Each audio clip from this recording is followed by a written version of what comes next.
You know the exact feeling. You're sitting at a table in a crowded restaurant staring at the kitchen doors, and you catch yourself thinking, I have been waiting 4 million years for this burger. Oh yeah, totally. Or you're talking to a friend and you casually drop like I haven't traveled overseas in 3,000 years. Right. We do this all the time. You stretch these tiny trivial inconveniences into massive geological eras just to express your own temporary impatience. It is the ultimate human exaggeration, honestly. I mean, a 30-minute wait for a meal feels agonizing to your immediate senses. Yes, it really does. So your brain naturally reaches for the biggest, most absurd numbers it can grasp just to validate that frustration. Exactly. Well, today we are going on a mission to test the absolute limits of human perception. We're doing a deep dive into a really fascinating thought experiment put together by a creator named Johan Kassim. It's a brilliant breakdown. It really is. He decided to take that everyday annoyance, that feeling of waiting for a meal, and aggressively stretch our concept of time all the way back to the literal birth of the universe. We are just going to list a bunch of dates, right? Right. No, we are going to look at the mechanisms of these eras, like what it actually felt like and how utterly distorted our daily view of reality is. Because the way you and I experience time on a day to day basis is heavily warped by our survival instincts. Oh, sure. We zoom in on our immediate reality because, well, that is what matters for getting through the week. I always think of our perception of time as a funhouse mirror. You know, those curved mirrors at the carnival? Oh, yeah. The ones that make you look super distorted. Exactly. The stuff that is right up close to you, Yeah. the short-term events like waiting for a meal or waiting for a text back that looks massive in the mirror gets stretched out and completely dominates your reflection. Yeah. But the incredibly ancient deep past, the funhouse mirror squishes that down into a tiny, almost invisible sliver at the very bottom. Kind of has to, right? Otherwise, your brain would short circuit trying to process the sheer weight of it. It really would.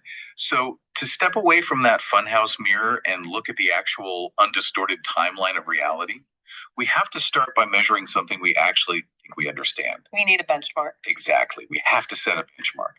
So, we are going to look at the entirety of human written history. Okay. But we are skipping over the closer milestones that usually anchor our historical brains. We aren't just talking about the 2,000 or so years since the Roman Empire. Right, we're going further back. Yeah, we aren't even just going back 4,000 years to the construction of Stonehenge or the Great Pyramid of Giza.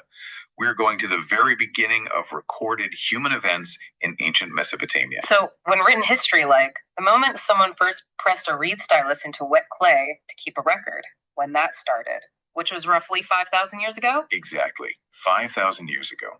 Which, 5,000 years feels like an eternity to a single human mind. It does. It contains almost every story, empire, invention, betrayal, and philosophical breakthrough that you identify as the human experience. But biologically, modern humans, Homo sapiens with brains, lungs, and vocal cords exactly identical to yours, they actually left Africa about 200,000 years ago. Which is such a wild gap. It is. You have 200,000 years of biologically modern humans walking the earth, hunting, building shelters, looking up at the stars, but only 5,000 years of them actually writing anything down. And this is where Kassim uses that brilliant mathematical analogy.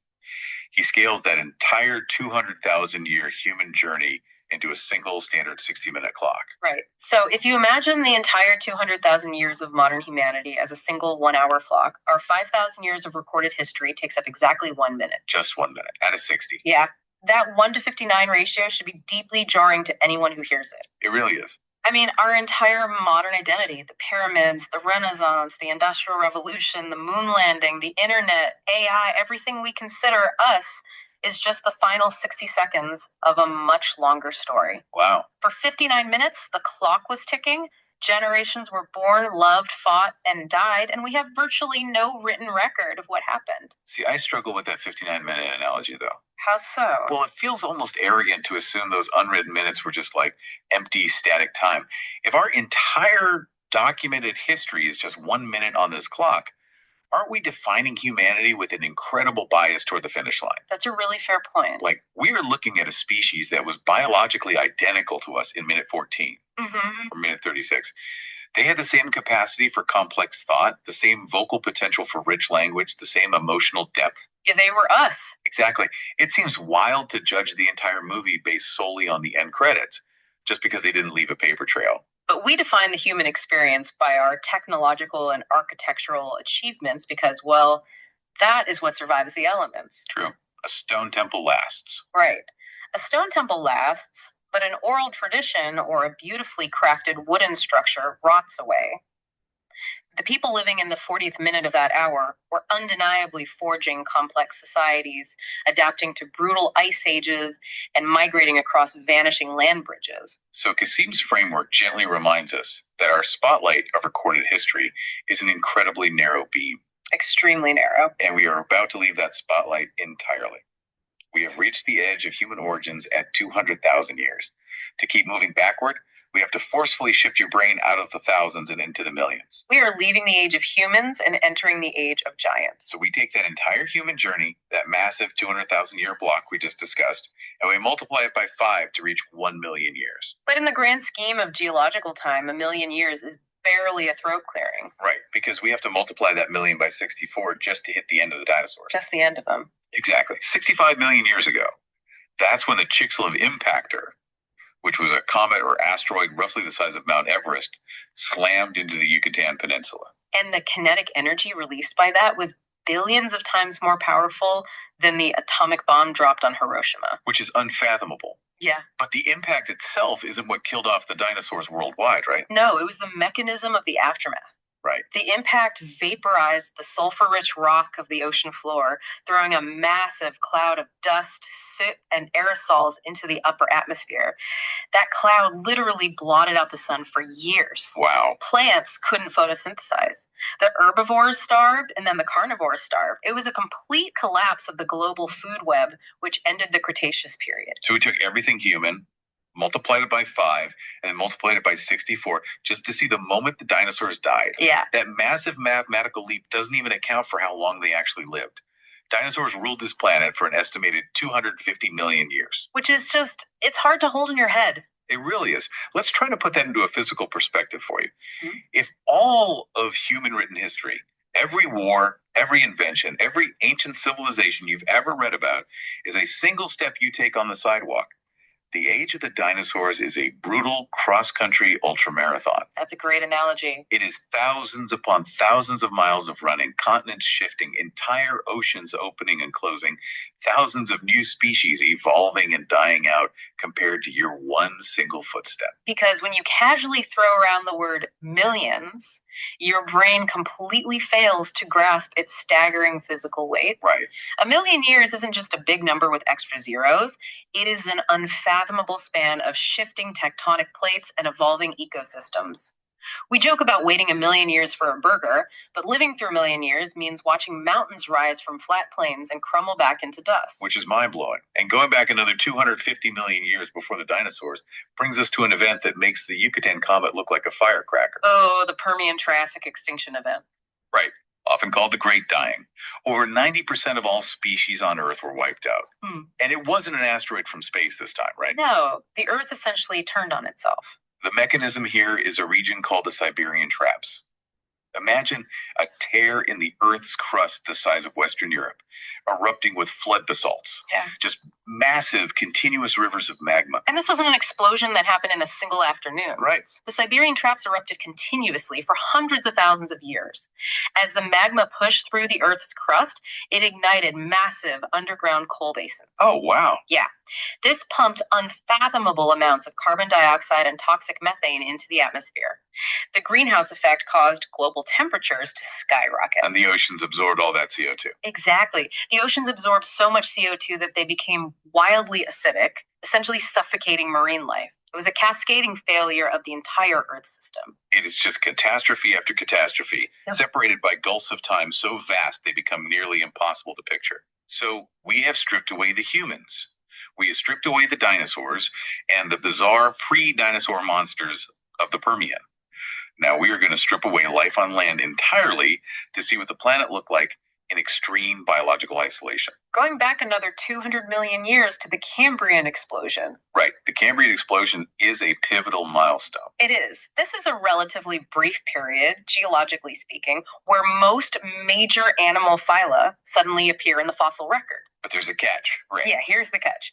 This biological arms race, this sudden development of eyes, hard shells, and complex predator-prey relationships was happening entirely beneath the sea. So the land was empty. Completely. If you were standing on the continents during the Cambrian period, there was absolutely nothing living on land. No trees, no insects, no moss, just bare, sterile rock being scoured by the wind. That's so eerie to picture. Yeah. And just before the Cambrian explosion, we have passed through the Ediacaran period. Oh, paleobiologists love the Ediacaran period. Because the life forms were almost alien.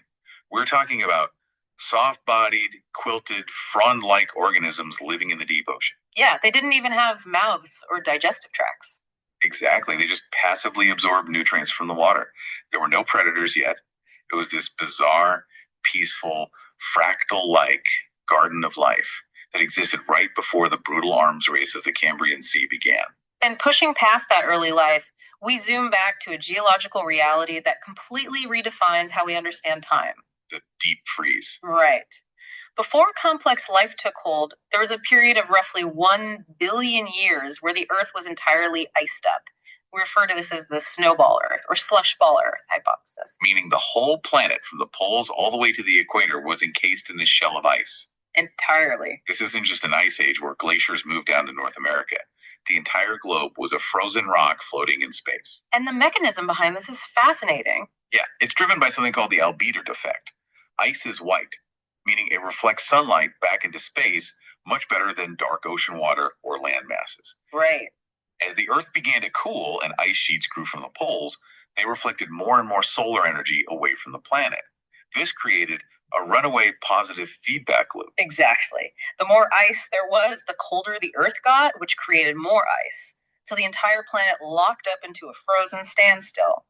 But when Kasim explains this, he has to stumble through multiplying a million by a million just to explain what a billion is. Yeah, he does. Doesn't that prove our language simply isn't built for this? I mean, Yep. How can we possibly conceptualize a billion years of solid ice? It's a great question. Because when the numbers get this large, words like billion just become abstract sounds to the human ear. A billion is 1,000 million. Right. But to truly conceptualize a billion years of solid ice, we have to look at the massive difference in the rate of change. This is where the physics of time and the perception of time split completely. Exactly. Let's think about the dizzying pace of our 5,000-year written history minute. In that tiny fraction of time, humanity went from smelting bronze to splitting the atom. The rate of biological and technological change is explosive. Every single day, something new is happening. Now contrast that with a billion-year geological stall where the Earth was just a frozen cue ball. Wow. Time is moving at the exact same speed in both scenarios. A year is still a year, but the planet's progression completely halted. So for a billion years, the sun rose, the sun set, the ice reflected the light, and absolutely nothing changed. Nothing. There is a profound philosophical insight here, I think. What's that? Stagnation, boredom, and silence are the default states of the universe. The chaotic, explosive progress of the last 5,000 years is a cosmic anomaly. That is deeply unsettling to think about. Just crushing silence. A white wasteland day after day for a billion years. It is. But we have to push past the frozen Earth. We are heading to the ultimate limit of our timeline, the fiery beginnings of our planet and the universe itself. So we travel back another 3 billion years from those ancient ice ages to the time of single-celled bacteria, right? And eventually to the Hadean Eon. This brings Earth's total history to roughly 4.5 billion years. The Hadean Eon is perfectly named, by the way. It comes from Hades, the Greek underworld, because the Earth was quite literally a hellscape. Oh, absolutely. There was no solid crust yet. You had oceans of rolling liquid magma. The planet was constantly being bombarded by massive asteroids and protoplanets. And it was during this chaotic molten period that a Mars-sized body smashed into the Earth. The impact that formed the moon. Exactly. The debris from that catastrophic collision was thrown into orbit and eventually coalesced to form the moon. So you have this swirling, molten ball of rock violently clearing its orbit in the early solar system. And yet, this is still only a fraction of the total timeline. Right. To get to the true beginning, we have to leap backward again past the formation of the sun, past the birth of our galaxy, adding billions of years to the counter to arrive at the ultimate milestone. Which is 13.8 billion years ago. The Big Bang. The beginning of existence itself. As Kasim wonderfully phrases it, the start of all the electrons and everything. It is the sudden, unfathomable expansion of space, time, and matter from a singular point of infinite density. Yeah. All the raw materials that would eventually cool, clump together, ignite into stars, forge heavier elements in their cores, explode as supernovas, and eventually form the iron in your blood and the calcium in your bones. All of it traces back to that exact moment 13.8 billion years ago. And here's the craziest part of this entire thought experiment for me. What's that? Johann Casim managed to express this entire 13.8 billion year journey from complaining in a restaurant to the absolute origin of all electrons in a monologue that lasted less than 8 minutes. It really highlights the absolute absurdity of human communication. Doesn't it? By compressing universal existence into the length of a short morning commute, he forces us to confront how minuscule our footprint really is. It is like taking a massive universe-sized sleeping bag and trying to aggressively zip it up into a tiny travel-sized pouch. Yeah, technically you can force it to fit. Right. You can cram all those words into an 8-minute video, but the sheer density of time stuffed into those sentences is mind-boggling. Every second he spoke represented millions upon millions of years of physical reality. It is an intellectual magic trick. It completely strips away our daily anxieties and replaces them with a profound, almost dizzying sense of awe. So what does this all mean for you, the listener? Let's bring this journey full circle. Good idea. We started this deep dive talking about you sitting in a restaurant complaining about a late burger. To fix that temporary impatience, we had to scale your brain up through a 60-minute hour of human existence. We had to run a cross-country ultramarathon with the dinosaurs. We had to watch continents tear open and choke the oceans with acid during the Permian. We floated over a planet encased entirely in ice for 1 billion years of total silence. Stood on a molten world as the moon was finally smashed into existence and went all the way back to the sudden birth of all matter. All of this just to recalibrate your completely flawed internal clock. The ultimate takeaway here is that grasping the scale of deep time isn't just a dry paleontology lesson. It is a highly practical, humbling tool. I completely agree. The next time you feel that surge of hot impatience, whether you are stuck in standstill traffic waiting endlessly for an email reply, or sitting at that restaurant table staring at the kitchen doors, you can deliberately pull this vast timeline down into your mind. It instantly deflates the ego and eases the frustration. Exactly. Because in the grand scheme of the universe, your wait is barely a quantum flicker. A quantum flicker in the 59th minute of an hour at the end of an ultramarathon. It really does put that cold fries complaint into perspective. It definitely does. But before we wrap up today's deep dive, I'm going to leave you with one final thought to mull over on your own. Okay, let's hear it. We have spent all this time looking backward, marveling at the colossal amount of time it took just to get here. But flip the funhouse mirror around. If it took 13.8 billion years of history perfectly unfolding, of extinctions and ice ages and exploding stars to create this exact fleeting moment of you listening right now, how much unimaginably vast unwritten future is waiting ahead?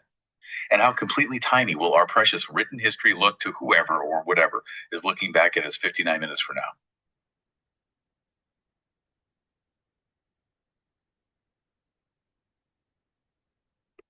Something for you to ponder until our next deep dive, the boxes we use to define ourselves.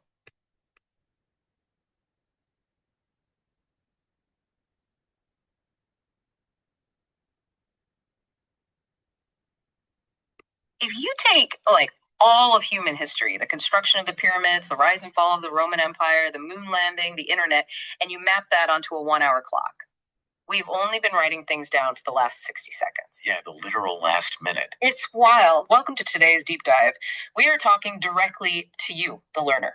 Maybe you're prepping for a meeting or, trying to figure out what makes your coworkers tick, or maybe you're just wildly curious about the human condition. Which, let's be honest, we all are on some level. Oh, totally.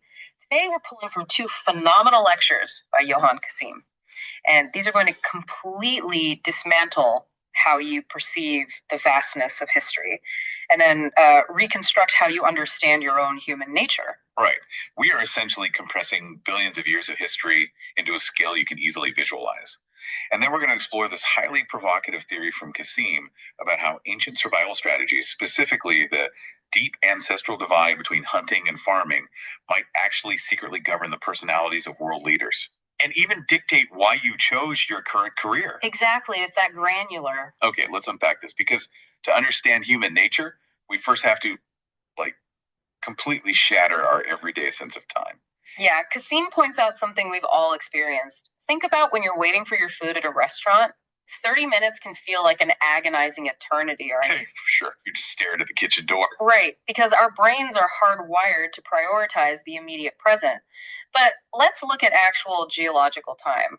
All of written human history, every war, every philosophy, every recorded thought spans roughly 5,000 years.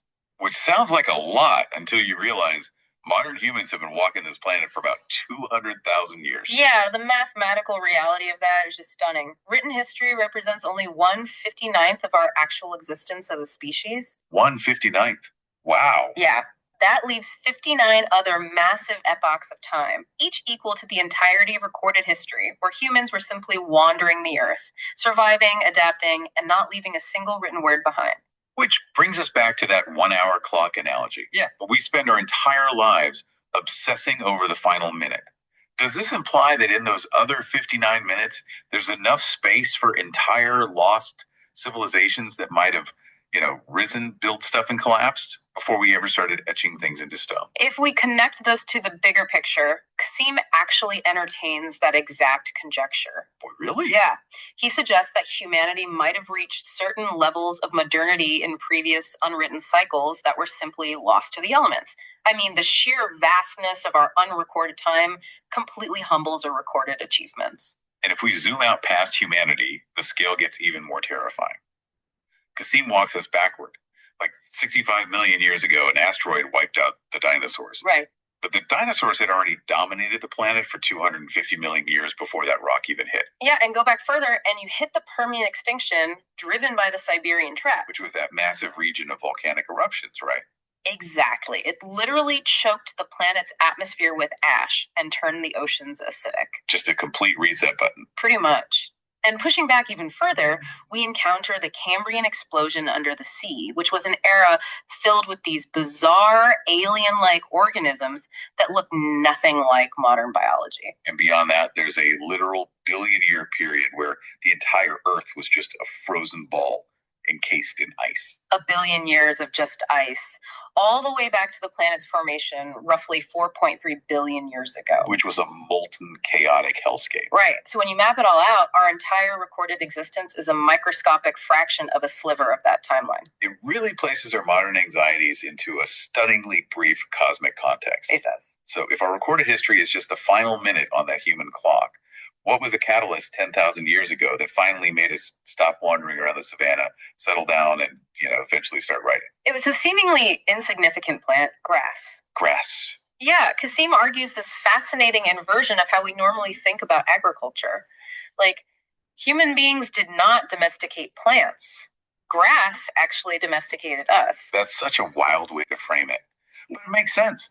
The discovery of grains, wheat, and barley in Europe, rice in Asia, corn in the Americas, it forced a fundamental behavioral shift. Right, because you can't just follow a herd of reindeer if your primary food source is rooted in the dirt. Exactly. You have to wait for the wheat to grow. And waiting means you must understand the seasons, which directly leads to the invention of calendars. Oh, wow, of course. Yeah, and cultivating a static food source means you have to build permanent shelters near your fields. Those clusters of shelters become villages. Villages establish trade and become towns. Towns grow into cities, and cities eventually birth empires, all because of grass. All because of grass. The source material highlights this ancient settlement in Turkey called Civilisation. It illustrates exactly how radically our lives changed when we stopped moving.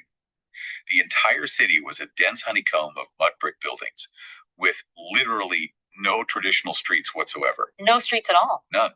The residents navigated the city by walking across their neighbors' rooftops and then climbing down ladders into their own living rooms. That's incredible. Just imagine a modern metropolis like London or Singapore, designed with completely interconnected rooftops and no roads. Sounds like a sci-fi concept. It really does. But it was born from the pure necessity of clustering together to protect and process the wheat harvest. Right. But this raises an important question regarding our assumptions about historical progress. How so? Well, the traditional textbook narrative claims that humans discovered farming, built permanent settlements like Çatalhöyük, and then, because agriculture provided them with free time and stability, they invented organized religion and constructed temples. Right. That's what we're all taught in school. Farm first, Pray later. Exactly. But Kasim throws a massive plot twist into that narrative with Göbekli Tepe. Ah, yes, Göbekli Tepe. Also known as Potbelly Hill, it's this archaeological site in Turkey. It's a sprawling, complex religious temple featuring these massive T-shaped limestone pillars carved with terrifying predatory animals: scorpions, lions, vultures. Which is fascinating on its own, but the astonishing part is who built it. Right, it was built by hunter-gatherers, not farmers. Which completely breaks the timeline. Yeah. To build a temple of that magnitude, dragging multi-ton stones without wheels or beasts of burden, you need hundreds, maybe thousands of laborers working in one single location. Yeah, and you simply cannot feed a stationary workforce of that size by sending them out to forage in the woods every afternoon. It doesn't scale. Right, so they had to engineer a reliable, localized calorie source just to sustain the construction project. Exactly. The primal human desire to gather for religious or communal purposes was likely the actual catalyst. Religion prompted humans to settle down and invent agriculture to feed the worshippers. Rather than agriculture accidentally giving us the free time to invent religion. Exactly. We settled down to worship, and grass happened to be the technology that enabled us to do it. That is such a huge paradigm shift. Mm-hmm. But this fundamental shift from wandering to settling didn't just change how we built our cities. According to Kasim, it permanently fractured human psychology. Yeah, he argues it created two deeply distinct types of people that still walk the earth today. He divides modern humanity into two core psychological frameworks. Okay, let's hear them. First, you have the nomad, representing the ancient hunter-gatherer. And second, the agriculturalist, representing the sedentary farmer. Here's where it gets really interesting, and I have to push back a little on how Kasim categorizes these groups. Go for it. So he argues that the nomadic mindset is characterized by rebellion and risk-taking. And he explicitly groups autistics, people with ADHD, politicians, criminals, narcissists, and kings, all under this same nomad umbrella. He does. Grouping a prime minister, a neurodivergent person, and a literal criminal into a single behavioral bucket feels like a massive generalization. I mean, it sounds like comparing a lone wolf who has to think on its feet to, like, a flock of sheep. It definitely sounds jarring at first, but you have to look at the underlying mechanism rather than the moral outcome of their actions. Okay, how so? Think of it less like a behavioral bucket and more like a shared operating system. The hunter's brain evolved to be constantly on offense, scanning the unpredictable horizon for prey, and constantly on defense, hyper aware of predators. So they're just wired for high alert situations. Right. They could not afford to wait for instructions or form a committee. Survival required independent, split-second decision-making. That makes sense. And Kasim, who points out his own neurodivergence and proudly identifies as a nomad, argues these diverse modern groups share that exact same high tolerance for risk. They have an innate resistance to blindly following the herd's consensus. But if the nomads are the ones constantly scanning the horizon and breaking the mold, society would be in a constant state of chaotic flux. It would be exhausting, yeah.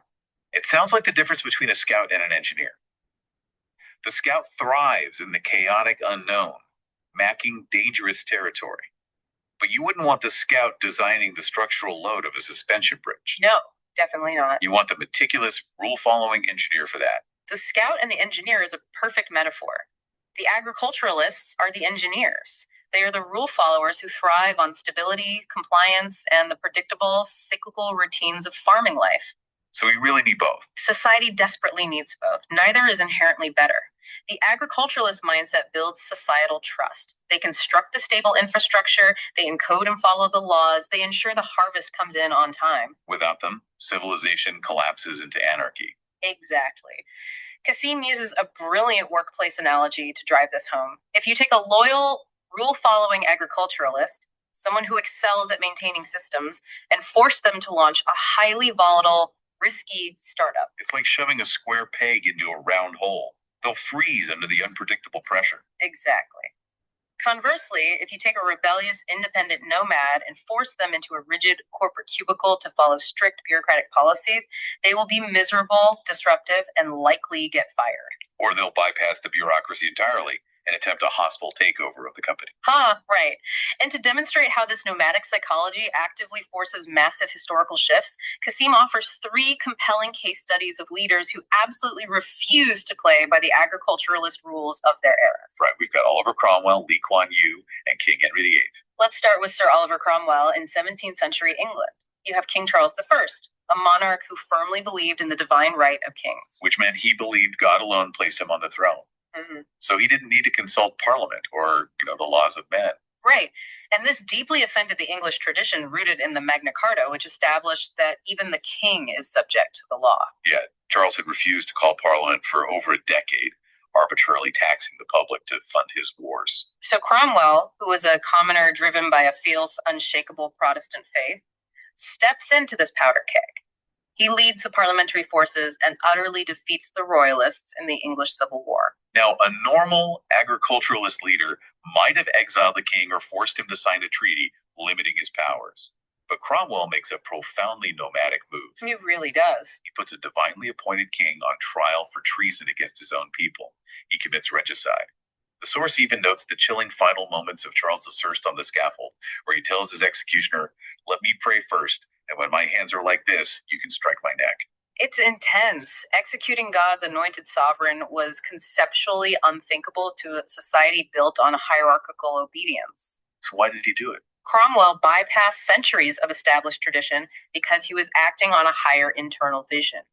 He later dissolved Parliament itself when it failed to align with that vision, ruling England as a republic through sheer, unyielding willpower. Wow. His absolute refusal to compromise permanently established parliamentary supremacy over the monarchy. What's fascinating here is the distinct before and after to his life. He didn't just bend the rules of the game, he flipped the entire board over. Exactly. And Kasim argues that Lee Kuan Yew, the founding father of Singapore, operated with that exact same nomadic iron will. Kasim credits LKY with taking Singapore from a swampy, impoverished British port in 1959 and transforming it into a highly developed first world meritocracy. Right. And a defining moment of LKY's nomadic psychology occurred during the 1980s Singapore Airlines pilot strike. What happened there? The pilots were demanding better wages, threatening to paralyze the national airline, and severely damage the country's economic reputation. Oh, okay, so high stakes. Very high stakes. Now, a sedentary, appeasing leader would likely have sought a gentle compromise to avoid immediate economic disruption and, keep the peace. But LKY approached the strike the way a hunter faces a direct threat to the survival of his tribe. He didn't negotiate. No, he delivered a televised speech giving the pilots an absolute ultimatum. He famously told them that running a country requires iron will, stating, "Either you break it or I will break it for you." That is intense. He made it clear he was fully prepared to fire every single pilot, ground the airline, and painstakingly rebuild it from scratch rather than yield to their demands. He was completely indifferent to the short-term chaos because his singular focus was preserving the structural integrity of his long-term vision for the nation. And it worked. The pilots backed down. Now, it's worth noting here that the source uses a very specific and provocative political lens to frame this. Kasim contrasts LKY's forceful approach with Malaysia's first prime minister, Tunku Abdul Rahman. Right. Kasim categorizes Tunku as an agriculturalist appeaser, arguing that because Malaysia gained independence without a bloody defining struggle, unlike the violent conflicts seen in Vietnam or Indonesia, it resulted in a less unified national identity. And Kasim even uses this nomadic framework to comment on broader geopolitics. He attributes what he perceives as the current decline of Western political leadership to a profound lack of this firm, uncompromising nomadic will. And he contrasts that with the rise of Asia. It's a bold claim. Kasim's framework certainly challenges conventional political analysis. It really does. We're just laying out his theory here, but it's definitely a provocative way to look at leadership. And it provides an entirely new way to look at our final case study, King Henry VIII. Oh, man. Popular history often reduces Henry to a caricature, right? The gluttonous king who chopped off his wives' heads. Yeah, but Kasim frames Henry's devastating actions through the lens of deep generational trauma, combined with a ruthless nomadic survival instinct. You really have to look at the psychological baggage Henry inherited. His grandmothers on both sides of his family were deeply embroiled in the Wars of the Roses. Right, the incredibly bloody, decades-long civil war between the House of Lancaster and the House of York. Yeah, the Tudor dynasty was forged in blood when Henry's father won the crown at the Battle of Bosworth Field. So the Tudor hold on the throne was incredibly fragile. Henry VIII was only the second Tudor king. He was consumed by the terrifying knowledge that if he died without a legitimate male heir, rival factions would immediately plunge England back into a catastrophic civil war. The survival of his lineage, his tribe, was paramount. Exactly. So he marries Catherine of Aragon, an incredibly powerful Spanish royal. But when she fails to produce a living male heir, Henry needs an annulment to marry Anne Boleyn. And suddenly he hits a massive geopolitical brick wall. Yeah, the Pope refuses the annulment. But the reasons are purely political, not theological. Wait, really? I always thought it was religious. No, the Pope ruled the Papal States in Italy, which were currently occupied by the armies of the Holy Roman Emperor Charles V. And Charles V just happened to be Catherine of Aragon's nephew. Oh, wow. So the Pope was effectively a hostage. He was not about to insult the powerful aunt of the emperor whose troops were standing right outside his window. Precisely. Now, a rule-following agriculturalist king would have accepted the Pope's ruling, maintained the Catholic hierarchy, and just hoped for a miracle regarding the royal succession.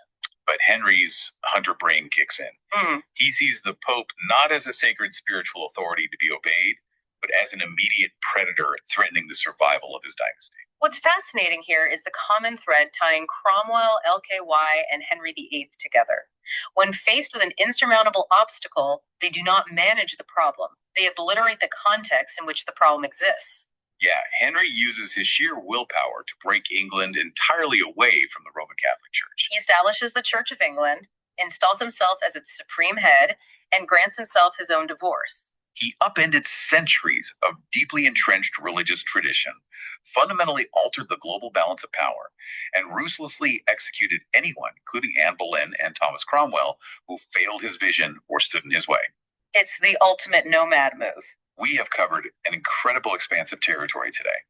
We traveled from the 4.3 billion year molten origins of our planet through the final 1 minute of our recorded human history. We examined how the simple act of waiting for grass to grow domesticated our species and taught us to settle.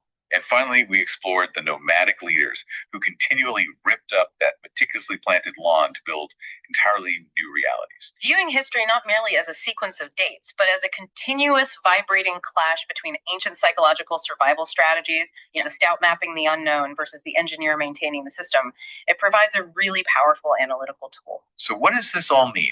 For you listening, I want you to take a hard look at how you operate in your own life right now.